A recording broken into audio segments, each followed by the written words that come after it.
Olá, queridos alunos, queridas alunas, sejam muito bem-vindos ao primeiro vídeo aqui da série de vídeos sobre o CPC 25 e AS 37, que trata de provisões, passivos contingentes e ativos contingentes. Então, antes da gente tratar diretamente de reconhecimento e mensuração, vamos dizer aqui o que é uma provisão, né? Então, antes ainda de dizer o que é uma provisão, vamos caracterizar um passivo. Então, um passivo, segundo a definição lá da estrutura conceitual, CPC 00, ele é uma obrigação presente da entidade de transferir um recurso econômico como resultado de evento passado. Então, eu tenho três palavrinhas aqui, um tripé dessas três palavrinhas, que é obrigação presente, transferência de recurso econômico e evento passado. Tá? Lá nessa caracterização, trazendo tanto o CPC 00 quanto a norma do CPC 25, nós podemos segregar aqui três tipos de passivos. Aquilo que eu chamei de passivo genuíno, né, que são os passivos que é dado pela definição de passivo ali, essa que está aqui, que é uma obrigação presente da entidade, transferir um recurso econômico como resultado de evento passado. Eu tenho ainda a provisão e tenho o passivo contingente. Então, esses são os três tipos de passivo. E essa norma CPC 25 trata dos dois últimos, que é provisão e passivo contingente. Então, o que é uma provisão? Uma provisão é um passivo de vencimento ou valor incerto. Então, veja que ele é um tipo de passivo. Tá?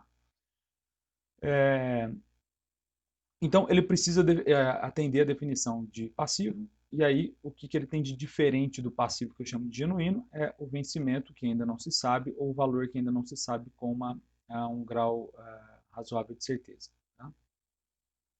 Então, as provisões, elas são derivadas de apropriações por competência. Então, são caracterizadas aqui como obrigações já existentes, que são registradas por competência e que não existe um grau de incerteza relevante. Então, pode-se dizer aqui que são passivos genuínos e não devem ser reconhecidos como provisões. Tá? Então, por que tem isso? A gente vai ver lá mais adiante que se usava provisões para uma série de passivos. Né? Então, por exemplo, provisões de férias e provisão de 13º salário. Então, quando você é empregado de alguém ou você emprega alguém, dado, por exemplo, aquela pessoa trabalhou um mês, ela já tem direito a férias proporcionais daquele mês. Ela trabalhou um mês, ela já tem 13º salário proporcional àquele mês. E os contadores colocavam isso como provisão de férias e provisão de 13º. Tá? Então, esses valores que são provisionados por competência não são provisões. Okay? A provisão, para se ter uma provisão, como já dissemos lá atrás, ela tem que ter a característica de uma obrigação presente.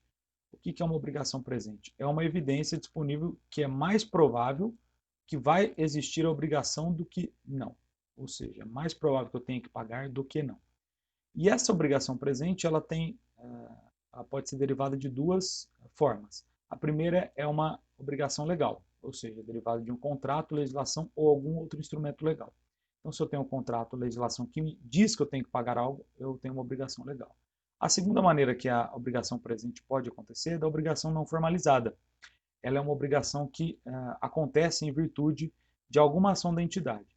Então, por exemplo, se a entidade tem lá algum padrão de práticas estabelecidas, alguma política publicada ou alguma declaração atual que é específica a ponto de indicar que a empresa tenha aquela responsabilidade. E a segunda coisa, então eu preciso tanto desse padrão estabelecido, política ou prática, e também que isso crie uma expectativa válida em terceiros que a empresa cumprirá essa responsabilidade. Então, o exemplo que eu gosto sempre de dar é sobre as trocas das lojas. Né? Então, por exemplo, as lojas só são obrigadas a fazer troca de produtos, quando você vai comprar alguma coisa numa loja, ela só é obrigada a fazer essa troca por algum defeito. Se você chegar lá e falar assim, não serviu, não gostei da cor, ela não é obrigada.